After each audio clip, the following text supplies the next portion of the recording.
নমস্কার, 7 নিউজ নেটওয়ার্কে আপনাদের স্বাগত। পশ্চিমবঙ্গের 294টি বিধানসভা কেন্দ্রের মধ্যে অন্যতম একটি হল খড়দহ বিধানসভা কেন্দ্র। পানিহাটি পৌরসভার 6টি ওয়ার্ড এই বিধানসভা কেন্দ্রের মধ্যেই পড়ে। 1957 সালে তৈরি হবার পর থেকে এই কেন্দ্রটি 17টি বিধানসভা নির্বাচনে অংশগ্রহণ করেছে। তার মধ্যে উপনির্বাচন হয়েছে 2021 সালে। আর 1962 সাল থেকে সিপিআইয়ের গোপাল ব্যানার্জির হাত ধরে বাম শাসন শুরু হবার পর 1967 সাল থেকে টানা 11টি বিধানসভা নির্বাচনে জয়ের ধারা বজায় রেখে সিপিআইএমের দখলে ছিল এই আসনটি। টানা প্রায় 44 বছর ধরে বাম দুর্গ বলে পরিচিত ছিল খড়দহ বিধানসভা কেন্দ্র। 2011 সালে এই আসনে দুই দুঁদে অর্থনীতিবিদের মধ্যে নির্বাচনী লড়াই হয়। টানা 5 বারের বিধায়ক সিপিআইএমের তৎকালীন অর্থমন্ত্রী ডক্টর অসীম দাশগুপ্তের বিরুদ্ধে তৃণমূল কংগ্রেস প্রার্থী করে অর্থনীতিবিদ ডক্টর অমিত মিত্রকে। 2011 সালে পরিবর্তনের ভোটে প্রথম নির্বাচনে জয়ী হন তৃণমূল কংগ্রেসের ডক্টর অমিত মিত্র এবং জিতেই রাজ্য মন্ত্রিসভার অর্থমন্ত্রী নিযুক্ত হন। 2016 সালের নির্বাচনেও এই আসনে আবার নির্বাচিত হন ডক্টর অমিত মিত্র। 2021 সালে এই কেন্দ্রে তৃণমূল প্রার্থী নির্বাচিত করে ভূমিপুত্র কাজল সিনহাকে। সেই নির্বাচনে সিপিআইএম মনোনীত প্রার্থী ছিলেন দেবজ্যোতি দাস এবং বিজেপি প্রার্থী ছিলেন শিলভদ্র দত্ত। তবে ফলাফল ঘোষণার আগেই কোভিড-19-এর কারণে মারা যান কাজল সিনহা।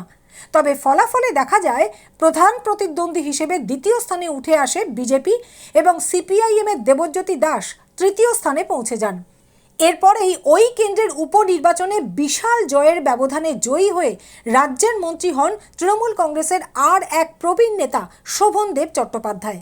এবার এই কেন্দ্রে তৃণমূল কংগ্রেস প্রার্থী করেছে রাজনীতির ময়দানে কোনো দিনও না আসা প্রাক্তন সাংবাদিক ভূমিপুত্র দেবদীপ পুরোহিতকে, যিনি নিজেও জানতেন না যে তিনি তৃণমূল প্রার্থী হবেন। আর তার সাথে লড়াইয়ে বামেরা এবারেও ভরসা রেখেছে দেবজ্যোতি দাসের উপরেই।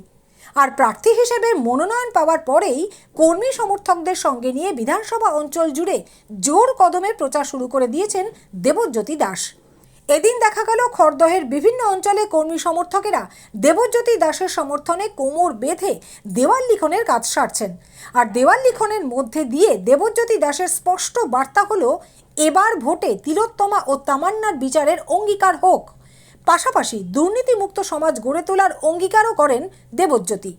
স্বাভাবিকভাবে 2021 সালে মানুষের মনোভাব যা ছিল, তারপরে 2024-এর লোকসভা নির্বাচন পরবর্তী সময় মানুষের মনোভাব ধারাবাহিকভাবে বদলেছে এবং মানুষের অভিজ্ঞতার ভিত্তিতেই বদলেছে। 2021 সালের নির্বাচনে খড়দায় আমি যখন প্রার্থী হই তখন আমাদের পার্টির সামনেই মূল চ্যালেঞ্জ ছিল তার আগের বেশ কিছু বছর খড়দার মানুষের গণতান্ত্রিক অধিকার চ্যালেঞ্জ ছিল। বহু মানুষ বহু জায়গায় ভোট দিতে পারত না।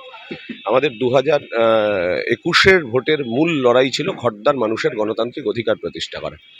আর এই নির্বাচনে আমরা জেতবার জন্য ময়দানে নেমেছি।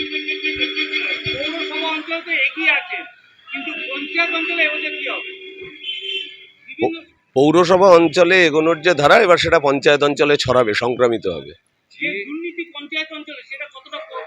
দেখুন, দুর্নীতিটা এদের অলংকার। এই দুর্নীতি নিয়ে যত কম কথা বলা যায় তত ভালো, কিন্তু দুর্নীতির কারণে সাধারণ মানুষ যে যে সেক্টরগুলিতে ক্ষতিগ্রস্ত হয়েছে, মূলত কর্মসংস্থান, নিয়োগের প্রশ্নটা ভয়াবহভাবে ক্ষতিগ্রস্ত হয়েছে। জব ক্রিয়েশনের কোনো প্রশ্নই বাংলার মাটিতে নেই। বেকার যুবক যুবতীদের একটা ভয়াবহ অবস্থার সম্মুখীন তারা হচ্ছে। শিক্ষাক্ষেত্র একটা অসহায়তার মধ্যে আছে। আর স্বাস্থ্য পরিষেবার ক্ষেত্রে দুর্নীতির ফলে সবচেয়ে বেশি ক্ষতিগ্রস্ত জায়গাগুলোর মধ্যে একটি। সুতরাং সাধারণ মানুষের স্বার্থে এই জায়গাগুলো রিপেয়ার আমাদের করতেই হবে এবং দুর্নীতি মুক্ত সমাজ গড়ে তোলা এটা কোনো সময় স্লোগান হতে পারে না, এটা স্বাভাবিকতা। মানুষ ভোট না দিলে পরের দিন থেকে কোনো মাস্তান থাকে না। মানুষ ভোট যদি না দেয় তাহলে কোনো মস্তান থাকে না। পেছনে যদি মানুষের জোর সেই সিম্বল না থাকে, মানুষ ভোট দেবে না, মস্তান স্বাভাবিক রাস্তায় হাঁটবে। তো মানুষ ভোট দিয়েছে। এত আক্রমণের পরেও বন্দিপুর পঞ্চায়েত চত্বরে আমরা 30% বেশি ভোট পাই। আর পাতুলিয়া রুইয়া অঞ্চলের মানুষের বা বিলকান্দা অঞ্চলের মানুষের প্রত্যেক দিন মনোভাব নিজেদের অভিজ্ঞতার নিরিখেই বদলাচ্ছে। আগে যারা মনে করতো একটা নির্দিষ্ট শক্তি, আমাদের রাজ্যের যারা শাসক দল, তাদেরকে অপসারিত করতে পারে, তার মানুষ এখন নিজের অভিজ্ঞতার মধ্যে দিয়ে বুঝছে যে এই দুই শক্তির বেসিক মনোভাবে কোনো পার্থক্য নেই। দেশের 36টি রাজ্য, রাজ্যের 23টি জেলা, সব জায়গার সব খবর এক চোখে নয়, দু চোখে দেখি আমরা। আর 7 নিউজ এখন থেকে ওয়েবসাইটেও। ভিজিট করুন www.7anews.com এ। আর মুহূর্তের মধ্যে আপনার হাতের মুঠোয় রাজনীতি থেকে রণক্ষেত্র, খেলার মাঠ থেকে বিনোদন, সবকিছু। পাশাপাশি প্লে স্টোরে গিয়ে ডাউনলোড করে নিন আমাদের 7A নিউজের অ্যাপ। বাংলার একমাত্র বিশ্বাসযোগ্য চ্যানেল। এখন দেখার 2011 সাল থেকে তৃণমূল কংগ্রেসের জয়ের ধারা বজায় রাখা খড়দহ বিধানসভা আসনটিতে দেবজ্যোতি দাস দলের হারানো ভোট কতটা পুনরুদ্ধার করতে পারে। তবে তার জন্য অপেক্ষা করতে হবে 4 মে পর্যন্ত। চন্দন সেনগুপ্তের রিপোর্ট, 7 এবেক নিউজ নেটওয়ার্ক। আরও বিভিন্ন খবরের আপডেট জানতে হলে অবশ্যই সাবস্ক্রাইব করুন 7 এবেক নিউজ নেটওয়ার্ক চ্যানেলটি, কারণ আপনাদের একটা সাবস্ক্রিপশন আমাদের কাছে অত্যন্ত মূল্যবান। পাশাপাশি অবশ্যই ফলো করুন আমাদের হোয়াটসঅ্যাপ চ্যানেলটিও। জয় হিন্দ।